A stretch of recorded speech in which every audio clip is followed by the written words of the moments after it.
Assalamu alaikum. How are you guys? MashaAllah, I see people trickling in. It's good to have you. Walaikum assalam.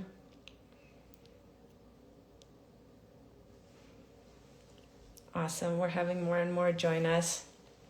So as I announced about a week ago, I believe, we're going to have these Monday Instagram lives, inshallah, on a regular basis. I just want to I get so many DMs about specific parenting questions, mothers who are struggling with motherhood, finding themselves, growing for themselves. And it's just, I thought it might be a better idea to just come on live once a week and take some questions if you have them, and go from there, inshallah. I'm excited to connect here with you. Welcome, everyone. Let me know in the chat where you're tuning in from. I'd love to know that. As you might know, I am from Denver, Colorado, and it is 7:30 p.m. here. I know this time might not be working out too well for everyone.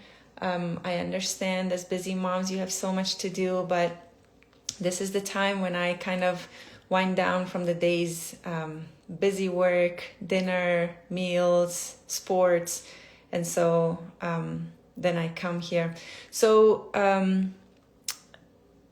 somebody, S. Rangel, is asking what's the topic. I am going to be here for parenting questions. So you can post your question here. If not, I have some questions ready here that some sent me through DMs, and we can go from there, inshallah. I'm here to take your parenting questions, questions related to mother's growth, mother's well-being. You're welcome. You're so welcome. So I have people from Dallas, Texas. MashaAllah, we were there. My family and I were in Dallas just about a month and a half ago. So let me know. Post me a question. If you are a mother and you are struggling with something, I am here. Sydney, MashaAllah. Oh my goodness. What time is it in Sydney right now?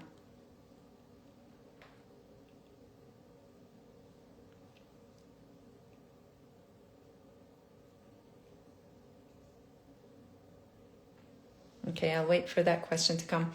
So I don't see any questions coming. MashaAllah. Okay, so it's 11:30 in the morning. That's awesome. SubhanAllah, the time differences. So let me just take one of the questions that somebody messaged me. And I know for a fact that if you're here and have kids around this age range, or you're rewatching this, you are going to be able to relate to this. Welcome from India. Welcome, mashallah. Okay, so a sister asked me that she has a lot of... Okay, there you go. There's actually something coming. Struggling with my 3.5-year-old son hitting and short-temperedness. Okay, so this is such a common question. And I have to... so the sister's asking that she's struggling with a 3.5-year-old hitting and having a short temper. And I want to start off with saying it's not just 3.5-year-olds that do that. I would say that in the parenting space, they have this funny joke that when kids reach teenage years, it's the second round that they're kind of toddlers again. Because subhanAllah, like brain developmental wise, they do go through something similar as in toddlerhood. So that short-temperedness, hitting, things that just start, making you feel agitated as a parent. And so a lot of parents fall into this hopelessness of what's going on, what is wrong with my kid, and they immediately go into the future. What's going to happen? What is he or she going to be like? What if she never learns? What if he never learns to control himself and not hit? And so if you're struggling with this, whether your kid is 3, 5, 12, or 19, it's very common. And I would say, so in parenting, they say when kids do something, they either want to get something or they want to get away from something. And so as parents, we kind of have to become these detectives of figuring out what my kid actually wants in this moment. So when your child is first of all hitting, look at what happens before and after. Is it that you take something away and he loses it? Is it that bedtime's approaching and he loses it? But I would always say go back to connection. SubhanAllah, some of you who follow me might know I am currently in the process of writing my book, alhamdulillah. And I just sent the rough draft out to the editor. Alhamdulillah, I'm super excited. But one of the first things I start with is connection with your child. And because when you build the right connection, it takes away so many struggles in parenting.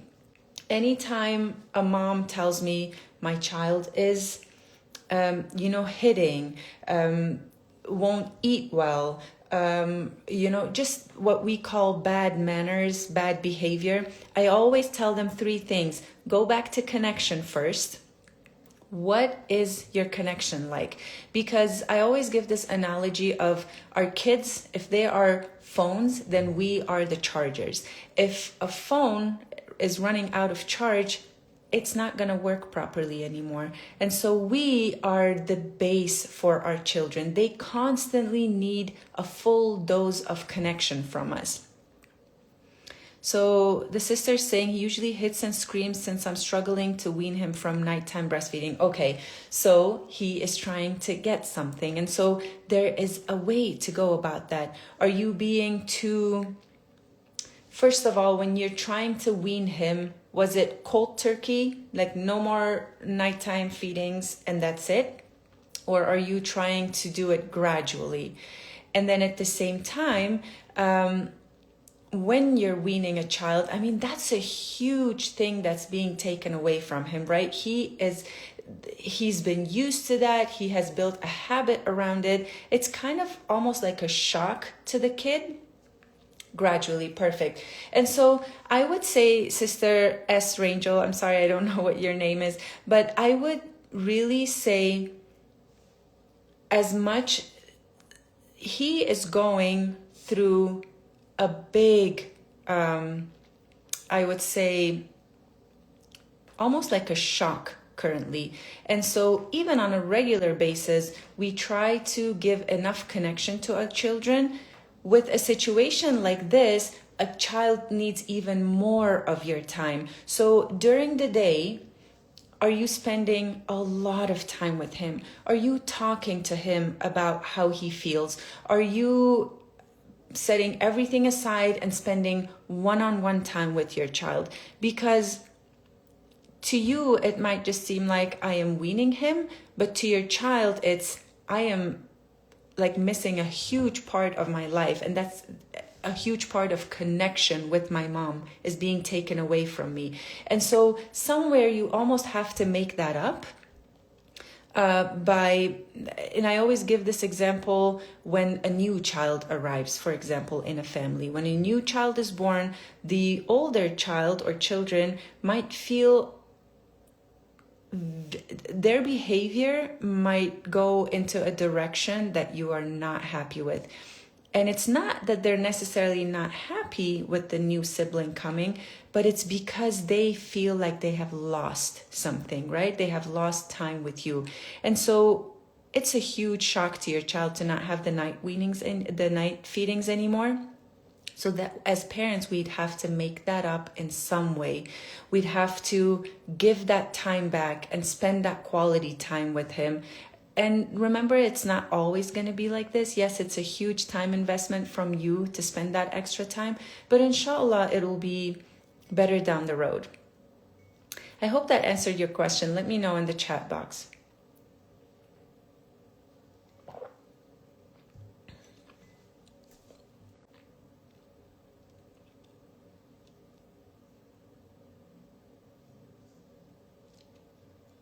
All right, if there's no other question, you are so welcome. You're so welcome. I hope that helped. Let me know and DM me, inshallah, if, when you try this, let me know how that went.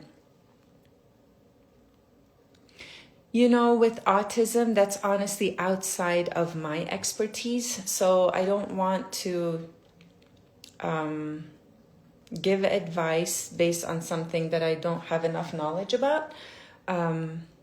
So inshallah, I know there's a lot of other resources out there on Instagram, online. So see, inshallah, if you can find something else on that. Sister Tahira, wa alaikum assalam wa rahmatullah. Did you have any questions? So what I'm here for those just joining, I am just here on Mondays, 7:30 p.m. Mountain Standard Time, just taking your parenting questions if you have them. If not, I just told the audience during the week, I get so many DMs and emails. So I do have a list of questions. If there's none here in the chat, then I can answer those. But I would love for those who join online to first answer their questions. I'll just give it a few more minutes to answer here. If not, I'll take one of the questions that I have written down here.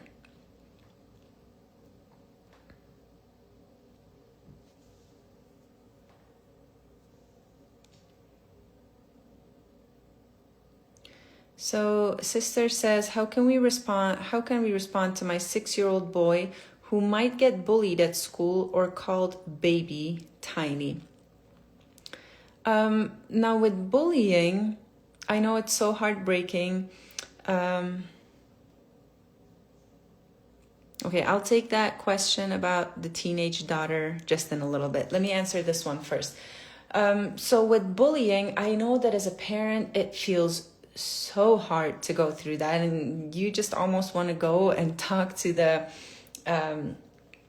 other party, to the school, to the family of the bully, which at some point, if things don't come under control, you should. I mean, we are caregivers of our children. We are responsible for our children's well-being. And so if at any point you feel like it's going out of hand, I would encourage you to talk to the family. But first, bullying happens because the bullied one allows it to happen. And I know this is hard to, it's not a 1, 2, 3 recipe of teaching your child how to stand up for themselves, but it all comes down to confidence and self-esteem. I'm sorry, the questions are popping in. I'm answering one at a time, so I'll keep your questions in mind. So building confidence in children is extremely important. Super, super important. Bullying happens because the bully notices that when I bully this person, I get something back. The bully wants to bully because he or she is actually lacking self-esteem. And so instead of gaining that self-esteem through a healthy way, she tries, I'm just going to say she for the matter of right now, she tries to get it through another person who might show the bully that she is weak or he is weak. And so what we can teach our children is confidence. And I know this is such a huge topic. I don't even have like a 1, 2, 3 for you right now, but in my book, this is a whole chapter on how to foster confidence in our kids and how to help them gain that self-esteem and confidence. But I would say, before anything else, make sure you encourage growth and confidence and self-worth and self-esteem in your child. And then inshallah from there, I mean, it's one of those things you can't teach your child in one night or in one day how to be more confident, right? This is work in progress, but there's ways to do it. And subhanallah, when you're consistent and as a parent educated about it, it can come around pretty quick, subhanallah. So I would really encourage, I would learn and educate myself about how to build confidence in the child. And then inshallah from there, some bullies are so deprived of self-esteem that they will go as far as they can to gain that false sense of power through another person that they're bullying. And so in that case, then I would step in and talk to the school and talk to the parents of that child, because I also know from experience and from what I've studied and learned that parents who are involved in schools and in their child's life, that child is way more successful, I would say, in school and life than children whose parents are not being involved. And then there's ways to talk about this to your child, let them know that people's words have nothing to do with who he is or who she is, and that Allah created us the way we are, and that your child is already worthy for your son to be created and be put on this earth, subhanAllah.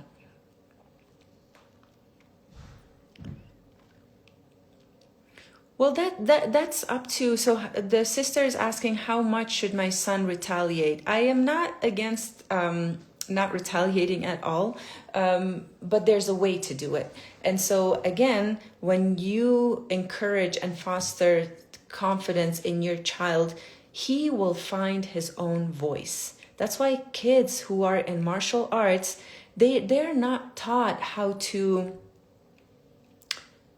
stand up against the bully. They gain that self-esteem through their own abilities, right? They know that if somebody messes with me, I can take them down. And so they just emanate this confidence, and the opposite side, the bully, will not even want to bully them. So I would really, and this is an encouragement to everybody. I have learned about this in my own personal life. I had, some of my kids were very shy.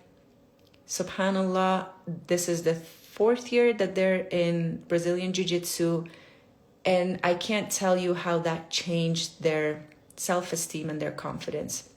Boys and girls alike, I'd like for my girl to go until she is to a certain age, just to get that confidence, and then from there on, inshallah, if we can find a girls' gym only, it would be an option, but it does wonders to the self-esteem.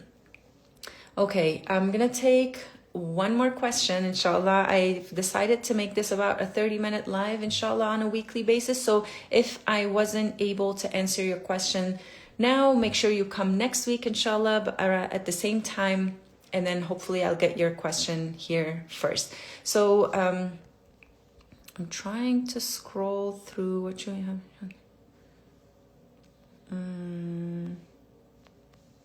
Okay, Sister N. Nurba, she says, how to engage more with my teenage daughter. It seems to be more harder and harder. Okay, so the question is how to engage with teenage daughter. And I would say the same goes with how to engage with a teenage son. I have 2 teenage sons now, alhamdulillah, and I know from experience that it does get harder. So first of all, I want to normalize it. I would say normalize, and in your mind kind of make peace with your children not wanting to spend time with you as much as they did when they were young. And this is, subhanAllah, part of their development. There's nothing wrong with this. So even normalizing this and understanding this can take a huge burden off of you. The way Allah subhanahu wa ta'ala created human beings, at one point during the adolescence years, which is the teenage years, children actually do push parents away a little bit. And there's a reason for that, subhanAllah. It's because they're discovering themselves. Imagine you and I as parents, if our kids wouldn't push, we would also not change. We would still treat them like the little kids and kind of make commands and demands and tell them what to do, what not to do. Much of it would be up to us. And subhanAllah, the way Allah subhanahu wa ta'ala made the psychology of the human mind is that children in these ages naturally push us away. At least they set some boundaries. So if you speak a certain way, they'll call you out. If you just make commands, do this, do that, they'll actually request of you, don't talk to me like that. If there are certain... I have to be honest and tell you that the biggest growth in my parenthood I have been making is when my kids my oldest reached teenage years, because they make you realize that certain patterns that we have as parents are no longer working. And I'm glad, subhanAllah, that that happens, because I don't want to be that parent who treats my child still like a little kid even when they're adults, right? But in order for this shift to happen, the kids have to push, and we also have to be open-minded. So how do you connect then is the question. Well, it's first of all with a lot of respect. So we can't expect that we are bossy all the time, and we are criticizing all the time, and we are kind of like the stern parent, and then expect our child, boy or girl, teenage boy or girl, to still want to be around us. Now, the human psychology also shows us that when children are young, especially until the age of around 7, 8, 9, children actually have in their mind the perception that they're one with the parent. So whether you get angry, and you might remember this from your own childhood, whether a child is actually even abusive or says certain things or does certain things, the child actually turns back and comes back to the base, because it literally has this perception of, I am part of my parent. And subhanAllah, the entering into adolescence years, just the human brain realizes that, wait a minute, I am not one. I can be my own individual. So it's very important how we then communicate and talk to our kids and interact with them. It has to be based on respect and love and understanding for your child. So in that sense, when you have understood these things, it's normal that she doesn't want to be around me all the time. It's hard to connect with her. I have to change some things in myself as a parent. I have to be respectful. I have to be kind. I can't be criticizing. Even if I have something I want to point out, I have to be very careful of how I'm going to tell her this. Then when your teenage daughter senses this over time, she will soften up. She will open up. And then from there on, it becomes more of a dialogue, a communication of, what does she like to do? How do I create a space where it's judgment-free, it's relaxed, it's calm, where she has the, where she feels the freedom to open up to me, to talk to me about certain things, to do activities together. And so the sister who asked about how to connect with the teenage daughter, because it's becoming harder and harder, I would say, number one, expect it to be harder with teenagers, right? It's normal for them to be more peer-oriented at this age than parent-oriented. So normalize that. It is going to be hard. Change your own parenting. There's a way of speaking and there's a way of dealing with teenagers. They don't want to be treated like little kids anymore. And then lastly, when that space is created and your child starts feeling safer and safer with you, doesn't feel judgment from you all the time and criticism, then what becomes important is to create certain activities and spaces and opportunities for her to be fully relaxed and open up to you, inshallah. All right, I took 3 questions. I am sorry for those who are sending in questions and I'm not able to answer. I am setting aside 30 minutes every Monday from now on, inshallah, to be live here with you. You can send your questions and I'll answer them. So the next one I'll take next week, inshallah. I'm seeing there are questions popping in here. May Allah reward you guys for being here, and may Allah accept from all of us, inshallah, for His sake, and guiding our children to the deen and raising them according to the deen, inshallah. Again, send me a DM if you want to be on the wait list for my upcoming book. I'm talking about all these things. teenagers, communication, how to open up, how to even find activities to do together, how to build connection. May Allah make it of benefit for all of us. I've poured like 16 years of parenting education and studies and research into this book, inshallah. So yeah, I'll keep you guys updated. I am going to be here, inshallah, next week again, same time, and I'll take your questions. Jazakallah khair for being here. Assalamu alaikum rahmatullahi wa barakatuh.